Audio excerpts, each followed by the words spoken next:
Farmers farm drinking at the party, big booty pinching, chilling like a villain. Balloon. Oh, you're on. Whoops. Okay. So, gal asked me a question, and she's from South Africa.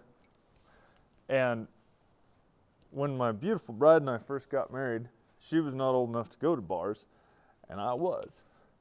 And I liked going to bars. I was good at going to bars. I'm still pretty good at going to bars.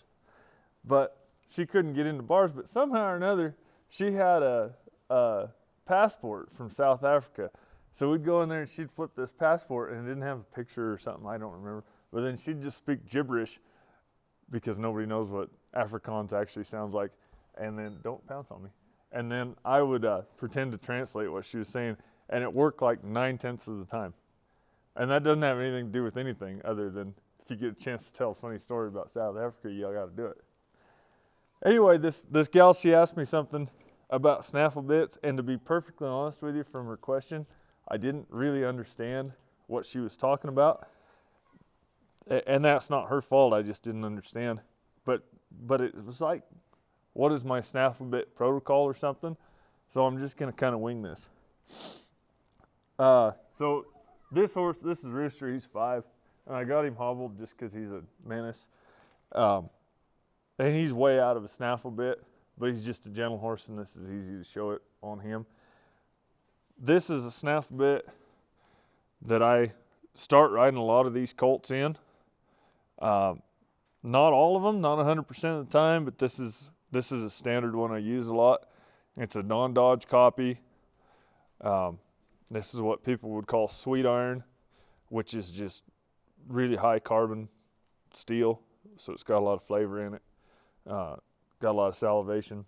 And so I think what she was asking me was how I start the snaffle bit process and getting them in the snaffle bit. So, of course, the very first thing we do, and I dropped the halter, but I'll show you a little halter dropping trick here in a second. The very first thing is getting it on them.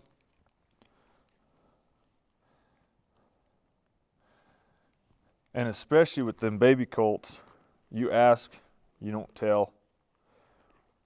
You ask them to pick it up and take it. And then, again, my beautiful bride, she always says, putting that over their ears ought to be like petting them. Though you should do it gently enough that that's like a pet, rather than, and he'll let me do this, rather than tweaking his ear around, trying to get it on there. So I put my snaffle bit on. Most of the time I don't have to do this. Clayton Adcock showed me this, and I felt like a moron when he showed it to me because I'd been riding a long time before I learned it. But those colts that you need to keep haltered while you're putting your bit on for whatever reason, you can adjust your bit real long like I did here. Slip the halter off.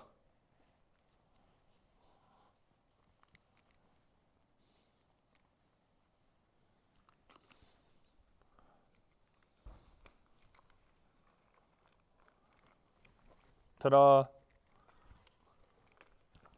So that's one that if you feel like you need to keep that halter on, and because you kind of got to wrestle around with them.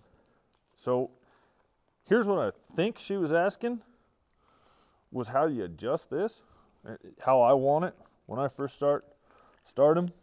So I just pulled that up a line or two. I'm not all that big on the wrinkles necessarily. I don't do much by how many wrinkles they do or don't have. I just adjust it to where it's right up there, and that bit is laying like that in their mouth. And so a lot of guys I know, the way I've got it adjusted, that horse can move his tongue around, and he can move that bit, and he can pick it up and hold it and keep it up out of his way while he's getting rode. I know a lot of guys that are darn good trainers, and after 30, 40 days, sometimes longer, they'll drop it like that, maybe even that much. So that horse has to pick it up and hold it. This horse, of course, he's in the bridle, so picking it up and holding it's no big deal. That's not my thing in the snaffle. I like it up there where it's got contact and it's doing its work and doing what it's supposed to do. But like I said, I don't go off the wrinkles their mouths are all different shapes and all different lengths and this and that. Sorry. I'm sorry. They're all different lengths and shapes and everything like that. So I don't really go off the wrinkles. I just go off of having some contact there to where that bit is engaged. I think that snaffle bit needs to be engaged all the time. That's how the snaffle works. They can always feel it. They can always feel the tension in it. They can always feel your hands in it. That's how we keep those young horses happy and safe, is because they feel that we've got a hold of them. So then the next thing I do in my snaffle process, I'm going to unhobble him for this. Rooster, don't crawl on me. I didn't think about his tail being tied. The next part of this process for me is I come around here and we do the little dance. And I get him by the tail. And a lot of times on a colt, this is kind of a project.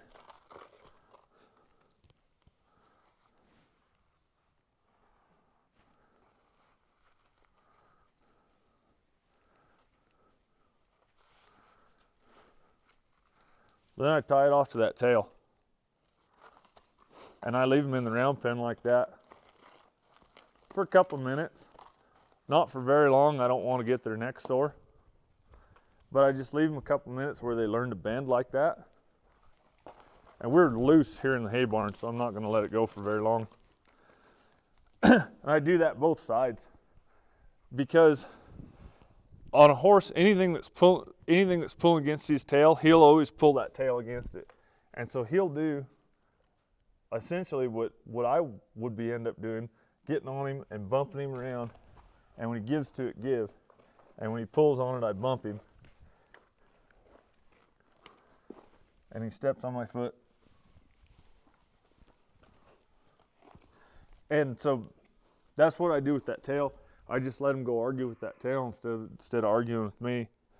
And they end up learning how to give, and they end up learning to put their head down and to bend their whole body around to get that release. And that's kind of my whole protocol with these snaffle bits. That's the way I hang it. I tie them to their tail each direction for a couple of minutes, and then I go riding them.